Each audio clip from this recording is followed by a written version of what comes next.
Hello, everyone. Law and order are the building blocks to the American dream. But if anarchy prevails, this dream comes crumbling down. Anarchy in our streets is unacceptable, and anger is not enough. You have a president committed to action. The DOJ has arrested over 100 anarchists for rioting and destruction of federal property. The DOJ has also charged 4 men in federal court for attempting to tear down the statue of Andrew Jackson in Lafayette Square. The FBI has over 200 open domestic terrorism investigations ongoing. AG Barr has created a task force on violent anti-government extremists led by the U.S. Attorney's Office in New Jersey and the U.S. Attorney's Office in northern Texas.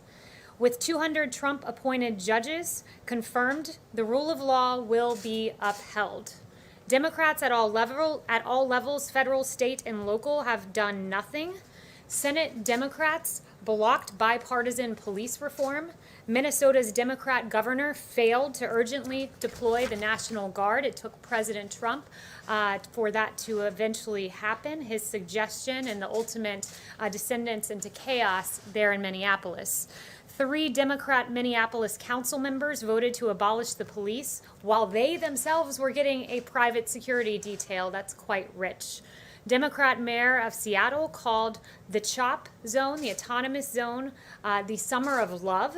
It is anything but that, with 1 dead, multiple shootings, and desperate pleas for help unanswered by business owners and others. 11 people were shot in 12 hours this weekend in the Democrat-run New York City, and 61 people were shot in Democrat-run Chicago, and 15 fatally killed. A Democrat state, a Democrat city. President Trump stands against defunding our brave police officers, caving to mob rule, and cancel culture which seeks to erase our history. Let's be clear. The rampant destruction of statues is not a part of any ideology, but this anarchy is aided by failed Democrat leadership. And as President Trump has tweeted, these statues, quote, are great works of art, but all represent our history and heritage, both the good and the bad. It is important for us to understand and remember, even in turbulent and difficult times, and to learn from them. So let's stand for law and order, for peace in our streets, and against anarchy. This is President Trump's vision for the future. And with that, I'll take questions. Kristen. Thank you, Kayleigh. I know you said that President Trump was never briefed on these reports about the Russian bounties and whatnot, but can you say that he was briefed today?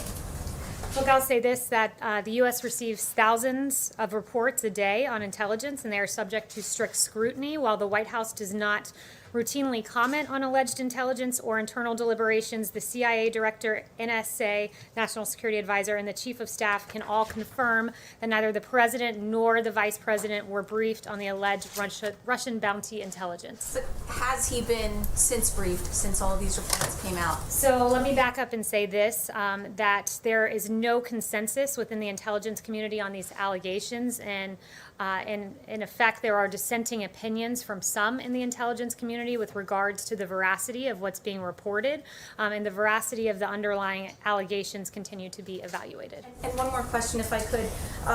Is he upset that this intelligence was reportedly shared with the British government, but not him? I have no further comment on that, other than to just point you back to the 2 assertions that I made previously.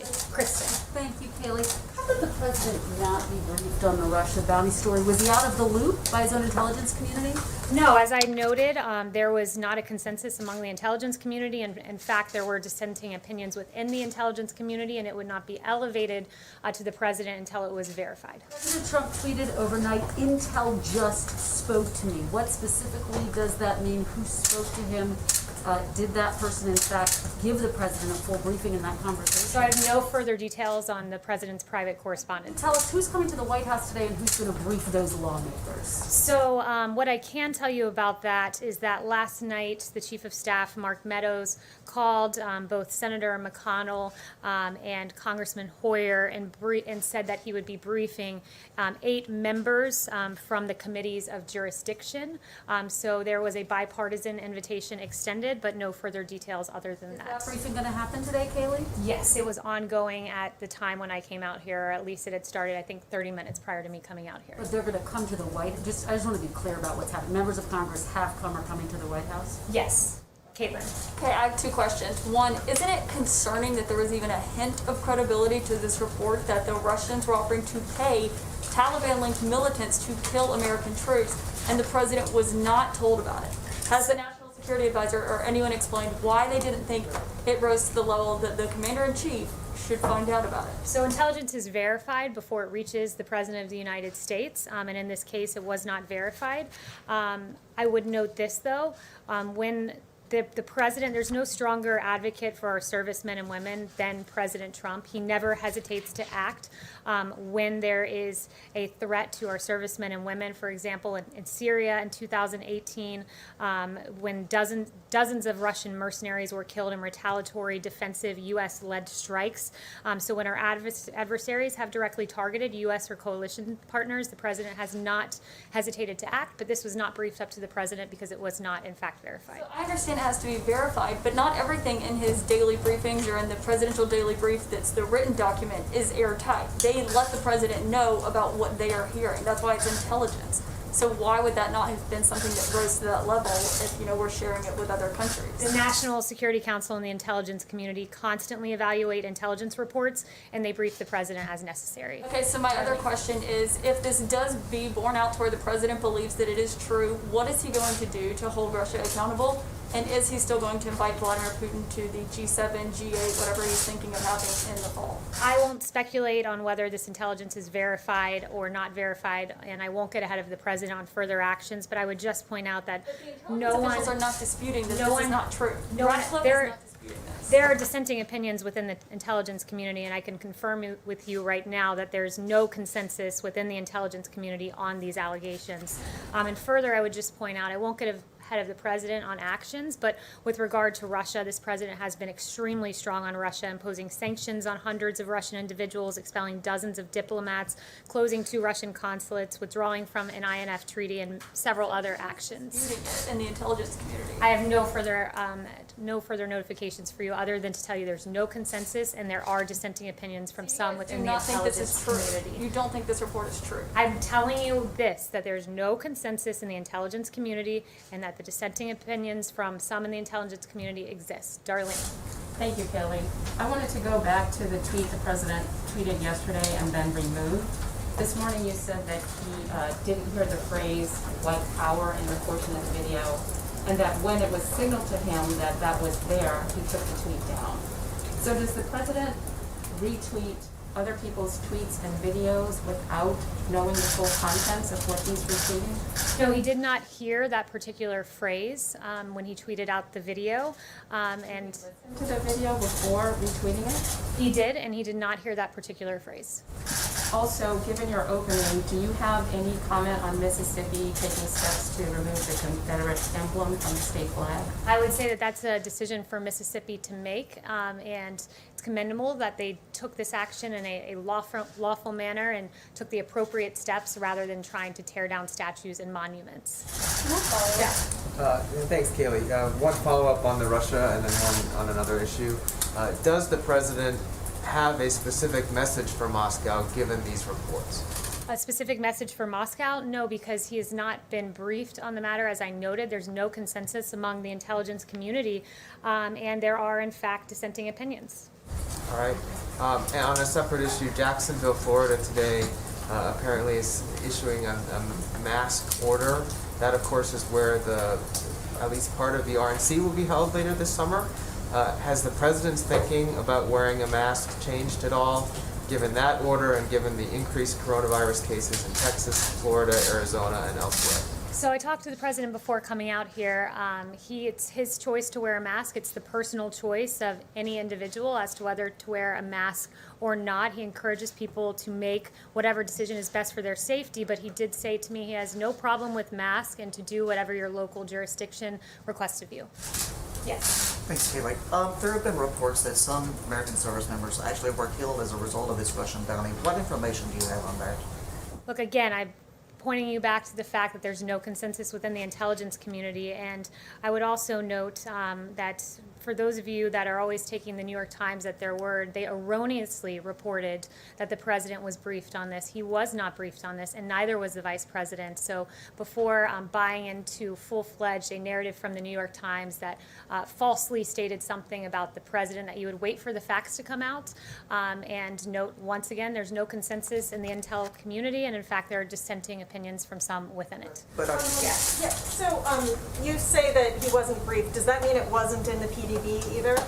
He was not personally briefed on the matter. That is all I can share with you today, is that both the CIA director, the national security advisor, and the chief of staff can all confirm neither the president or the vice president was briefed. Okay, I have Yes. a coronavirus question as well, Sure. please. Secretary Azar said that the window is closing. This is, cases are on the rise. This is a very serious time. Obviously, the vice president held a briefing on Friday. What is the president's message to the American people, and why aren't we seeing him publicly talk to the public, encourage them to do things to stay safe? I would note that there was a whole coronavirus task force briefing on Friday where all of these questions that the American public had were addressed. We're encouraged to see that fatalities are coming down, that this Sunday, I believe, we had our lowest fatality rate since, I believe it was March 22nd, so late March. What that signals to us is we're catching people in the communities. The people who are being infected tend to be those, as Vice President Pence has noted, half of those testing positive are under the age of 35. This means we're catching people in their communities. We're aware that there are embers that need to be put out, but these signs of a decreasing fatality, increased and enhanced therapeutics that we've identified, 4 of them, dexamethasone, convalescent plasma, and remdesivir, and one other, that they are working. Remdesivir in particular reduces hospital time by 1/3. So these things make us uniquely equipped to handle the increase in cases that we've seen. Yes, Brian. Kayleigh, there's a national conversation going on right now about the proper place of symbols of the Confederacy, statues, memorials, names, and the president has repeatedly inserted himself into this debate.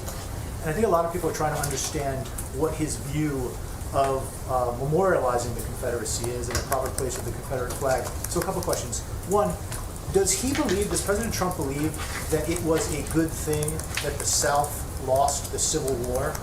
And then 2, is he interested in following NASCAR's example and banning the Confederate flag at his own events?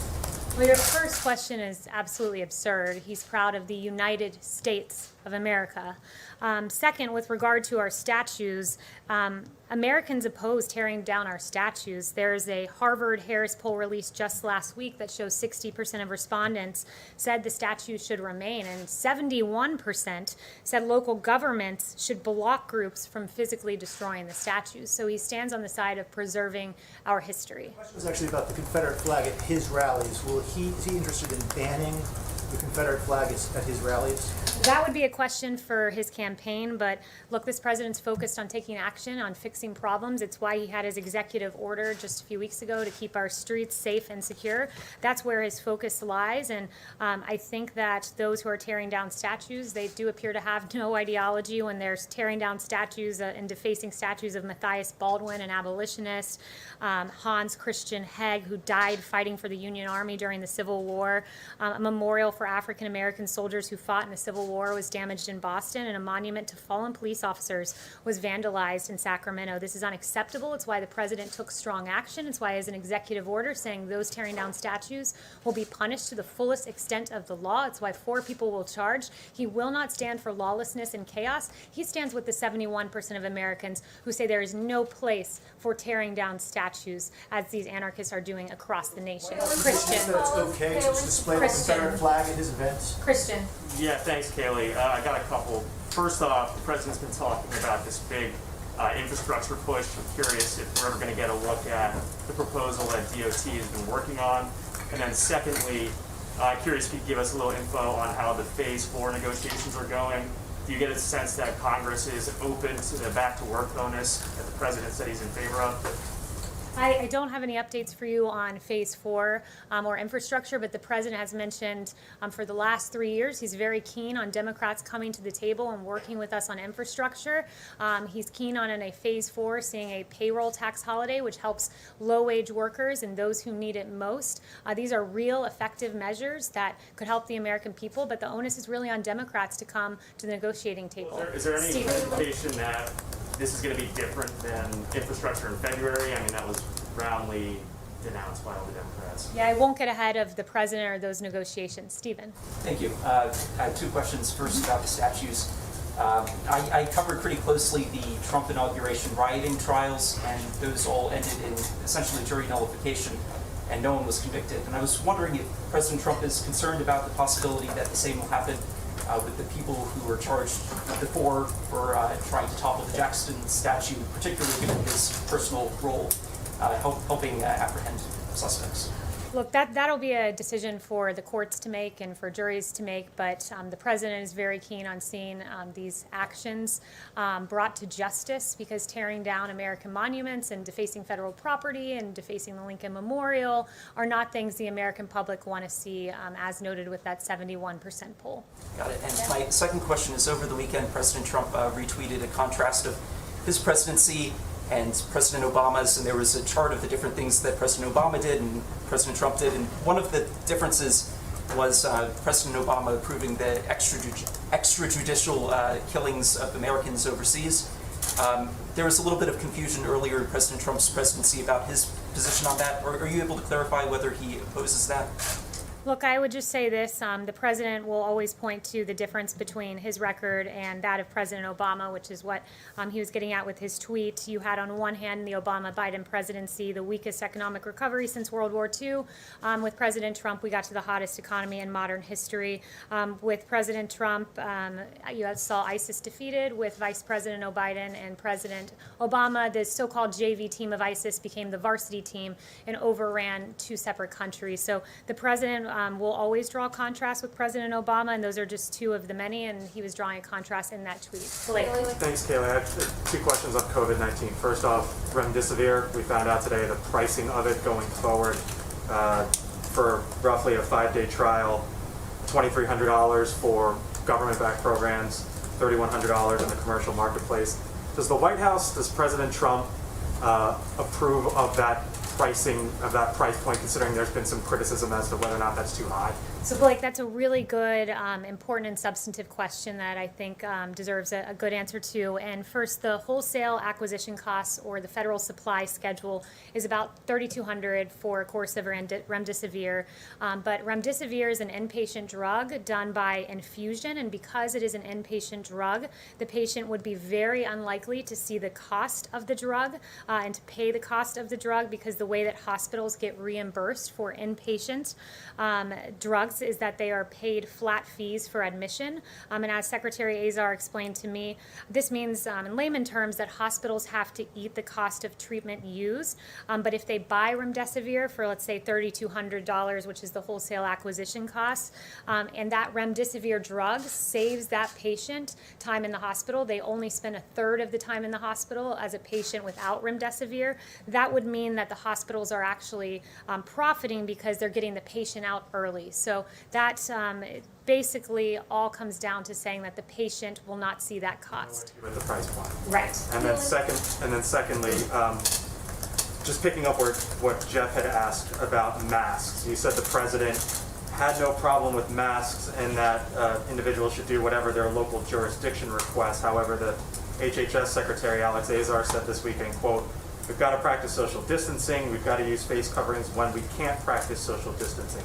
So if individuals are going into an area and social distancing cannot be practiced, should they listen to the local jurisdiction in which face masks might not necessarily be mandated, or should they listen to the HHS secretary who says wear a face mask? So the CDC guidelines they are recommended but not required, and the president would encourage everyone to follow the orders of their local jurisdiction and CDC guidelines. Thank you. So one question follow-up and then a separate issue. I just want to be clear, there are congressional leaders who are being briefed on the Russia situation, but the president has still not been briefed on the situation? Look, this has been asked and answered. The president is briefed on verified intelligence. And how does he know, if he hasn't been briefed, how is he certain that Russia didn't put out these bounties? The president is briefed on verified intelligence, and again, I would just point you back to the absolutely irresponsible decision of the New York Times to falsely report that he was briefed on something that he in fact was not briefed on. And I really think that it's time for the New York Times to step back and ask themselves why they've been wrong so often. The New York Times falsely claimed Paul Manafort asked for polling data to be passed along to Oleg Deripaska before having to issue a correction. In June of 2017, the New York Times falsely wrote all 17 intel agencies had agreed on Russian interference before having to issue a correction that it was only 4 agencies. In 2017, February of that year, New York Times published a story claiming Trump campaign aides had repeated contacts with Russian intelligence, which even James Comey has said was almost entirely wrong, New York Times. New York Times published a column in March of 2019 by a former Times executive editor that asserted the Trump campaign in Russia had an overarching deal that the quid of help in the campaign against Hillary for the quo of a new pro-Russian foreign policy. That's what we call the Russia hoax, which was investigated for 3 years with taxpayer dollars before ultimately getting an exoneration in the Mueller report. It is inexcusable, the failed Russia reporting of the New York Times, and I think it's time that the New York Times and also the Washington Post hand back their Pulitzers. Kayleigh, I have a separate question.